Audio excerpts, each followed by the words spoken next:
We're here at Mark Adams this week in a class called Maximize Movement. And I'm going to try and teach folks how to find movement in found wood and then incorporate different pieces into different ways. This was just a solid piece. It can be put in here with another piece of this salted maple, which Mark provided from this forest out there. Sit in here, but it can be incorporated. All these vessels, all these movements and principles can be put together with a vessel. You can take a little turned vessel, you'd bring your own, so because I'd break it, it was mine. Anyway, so you can take it and you make a sculpture. Each component is full of challenges that you would solve to learn movement. In each component you want to make moves in the same way, with the same planes and lines and S-curves and everything else, so that they will relate to one another. And you can carry that movement not only from the base to this piece, which would be its own abstract sculpture, and maybe put it with a turn vessel, borrowing lines and planes from here to help design your turn vessel, so that they're all designed with the same principles of rotating planes and S-curves. So what each student would end up with is an abstract that could be utilized as something really simple like this, where you just take this is just a piece of found juniper, and it's raw, but you have that's not much by itself, and a little turned vessel is not much by itself. Put the two together and suddenly it's making a lot nicer statement, and you have a much more artistic little sculpture, and it's a way of showcasing this piece. Now that's about the simplest application, but you take repeated radius, here it is, there and there, you have repeated forms and lines, and they all relate to one another.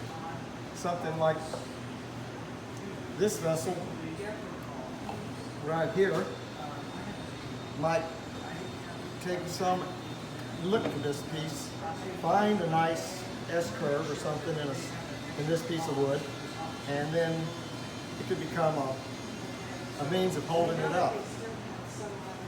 Or just simply we had some students this week took juniper, made a cross, a nice backdrop, and you have a beautiful little sculpture. It's just a wall piece.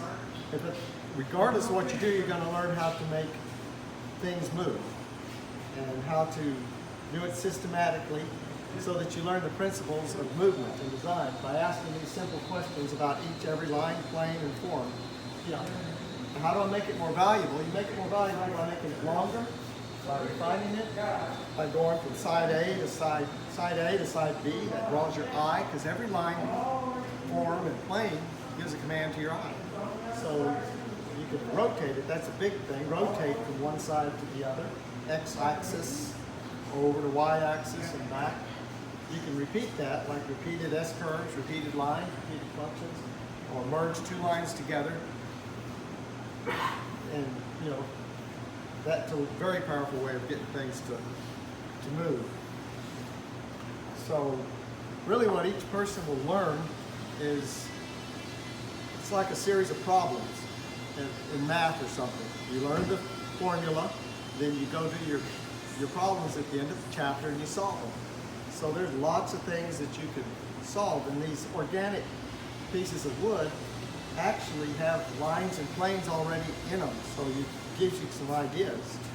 But something as small as this little vessel right here, as beautiful as it is, and you can have this in your home and nobody would see it because it's such a little guy. But you make a little nest for it. It's just a shelf, and it gets in there and holds it. Or something maybe up in here. You can take lines from way down here. After this thing's nestled in there, take that line and carve right up in there through the vessel and extend it. Make it longer, make it go from one side to the other.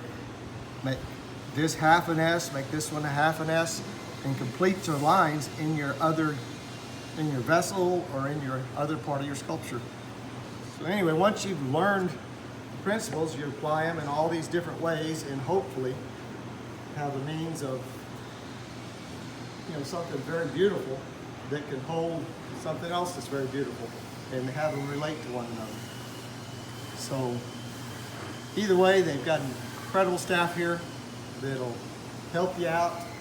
And any ideas I come up with that are just horrible to do, they're more than happy to help you do it, except Sandy.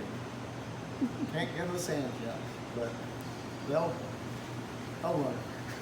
So anyway, thank you, and come see us sometime here at Mark Adams.